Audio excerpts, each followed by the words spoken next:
Assalomu alaykum hammaga. Nodira menga yozib yuborgan ekan, Kenjay va Anor opamani 5 ta plyus va minusini sanang deb. Demak, Nodirani 5 ta plyus va minuslarni sanaymiz. Men uni minusini ko'rmaganman. Keling, yaxshisi plyusdan boshlaymiz.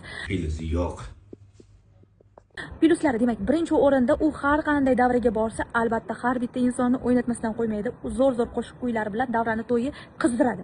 Bir qadrli insonimiz, san'atkor do'stimiz haqida gap ketyapti ekan. 5 ta plyusi va 5 ta minusi.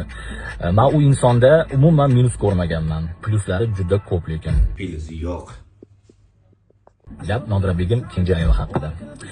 Nodira Begimni davay plyuslaridan boshlaymiz. Ularni birinchi plyusi oilam deydi, oilaparvar qiz. Inson odam. Oilasini birinchi darajaga qo'yadi. Shu jihatini juda hurmat qilaman. Assalomu alaykum hurmatli do'stlar. Bu videom O'zbekistonda Nodira Begim Kenjayevaga. Men Qirg'izistondan bo'lam. Nodira Begim Kenjayeva mening ko'p yildan beri do'stmiz. O'rtamizдағы araliq alus bo'lsa dag'i o'rtamizдағы ma'milamiz yaxshi. Nodira Begimning 5 yaxshi, 5 yomon tarafini aytib keta turgan bo'lsak, birinchi yaxshi tarafidan boshlay turgan bo'lsak, bu oq ko'ngil. Ikkinchi plyusi Plyusi yo'q. hech qachon davra tanlamaydi.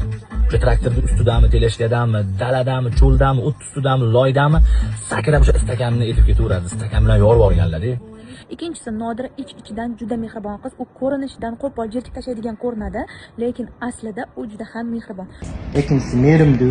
Uchinchidan, chiroyli qiz, lekin Instagram uni chiroyini bu darajada ko'rsatib bermaydi. Lekin o'zi chiroyli qiz hayotda. Uchinchi plyusi Plyusi yo'q. davra ham tanlamaydi, odamlarni umuman tanlamaydi. O'ynab ketaveradi, boymi, kambag'almi, to'y tanlamaydi. San'atkor samirlarni shunaqa bo'lishi kerak. Unaqa o'tirib olib, o'zidan bir narsani yasab olganlar juda ko'p, lekin bularda unaqa jihat yo'q. Uchinchisi yosh bolalarga bo'lgan mehrimi yaxshi. To'rtinchidan, uni muomalasiz deb o'ylashadi. Aslida juda muomalali va opajon, jon og'zidan tushmaydigan qiz. Keyingi plyusi Plyusi yo'q. o'sha oldiga keladi, misol uchun ichgan odam, boshqa narsa odam, o'shalarga o'zini qanaqa ko'rsatishni biladi. Endi kelib alohida bilan bir narsalarni ko'rsatib, ichadigan odam bor, ichmaydigan bor, uni ham to'g'ri qabul qilamiz. O'shalarga o'zini bundoq qilsa, internetda o'sha kadrlarni olib qo'yib qo'yishadi, odamlar agressiya, negativ bo'lib qolishi mumkin. Lekin aytmoqman, insoniylik jihati juda ko'p ularda. To'rtinchisi odam ajratmaydi. Beshinchidan, e'tiborli qiz. Har bitta narsaga e'tibor bilan yuradi. Kimga qachon tug'ilgan kun ekanligini juda yaxshi biladi va unutmaydi, albatta tabriklaydi va doim oldinga kelsa sovg'asiz kelmagan shu qiz. Juda e'tiborli qiz.